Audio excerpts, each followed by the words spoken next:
Welcome back to STL TV Live. Criminal Justice Ministry has been assisting prisoners for over 30 years, and here to speak with us about the history of the program is Executive Director, Sister Carleen Reck.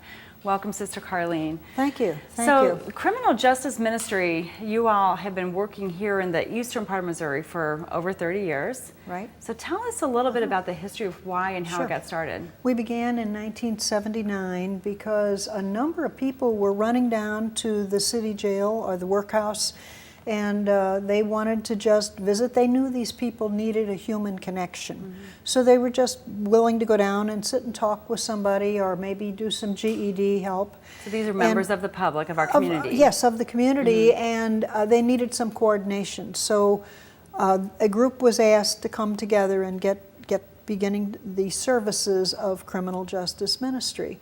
And so over the years, of course, we've continued to do this human connection, but we've expanded it to an additional 10 or so jails plus the prisons, which have gotten built in our eastern Missouri area since then.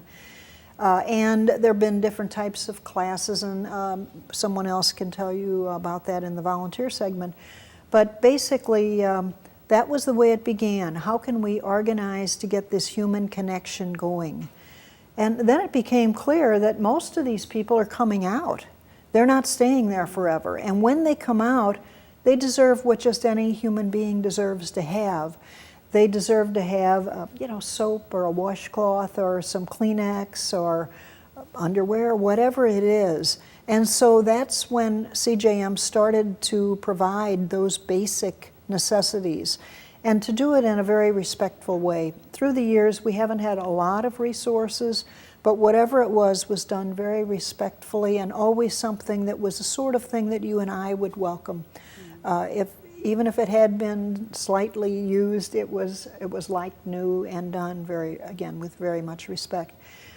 Then over the years, we found out, when I had started in 1999, and by 2003, I was learning that many of the people who came in lost everything because they were staying in a shelter. They had lost the bus tickets we gave them to go looking for work. They lost the shirt to use to interview. They didn't get a night's sleep because there was so much ruckus going on where they were. So this is after they left prison. Yes. You had given them tools, and the tools were disappearing. The short-term tools were proving to just not be enough. And that's when, actually, I talked a lot with one of the ex-cons who had not had anything that he needed when he got out.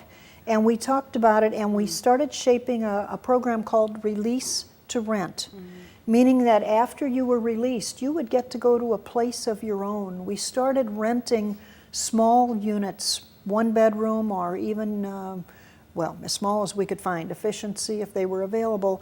And the person could set their own atmosphere. They would have their own things safe.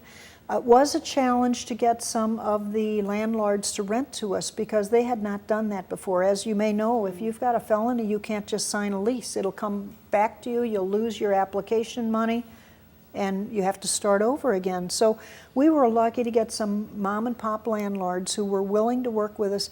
And what they found out is when we had intense supervision and support through case managers, our clients were better than the persons that would just come in off the street to apply. So the Criminal Justice Ministry works with the people who are in the prisons, in our prison system, our jail system, from the time that they are incarcerated all the way through when they're released and then thereafter. So I want to ask you, the Criminal Justice Ministry, is there a religious component to the services that you provide, or is that separate? Our roots are Catholic with the Archdiocese of St. Louis. But we honor anyone. We really don't even ask what faith a person is. We do it more by modeling. The kind of Christ that we see, that we want to model, is someone who went looking for the person who needed help, and not just someone to reward, but rather, here's the one that has gone the wrong direction, but if they're willing, we'll work with them. And so our modeling is more than our preaching. Right, and is the program growing? Has it grown over these 30 years? It's certainly grown. It's certainly grown. Yeah. Yes. Well, in fact, this Release to Rent program started in 2003, and we kept that for people who'd been locked up a long enough time that they needed a lot of help. Yeah. Then we were asked by the veterans in 2008 to start a program for veterans who are homeless with a criminal record, because a lot of agencies may take homeless, but they don't like homeless who have a criminal record, even if you're a veteran. Right. So they asked us to start a similar program. So again, there was an expansion, always because of the need. We haven't just figured out how can we expand, but rather where is there a need? And then we have also gotten into advocacy work, working with other agencies on, are there some regulations or laws that when people get out actually make it harder for them to turn their lives around. Right. And so we try to work on that sort of thing. So the Criminal Justice Ministry has many things to offer our community, and you're doing great work. We're going to hear all about these different services in detail throughout today's program. Up next on STL TV Live, we'll meet with Sister Rose Rita Hulsman, the coordinator of volunteers for the Criminal Justice Ministry, and we'll find out what volunteers do. We'll be right back.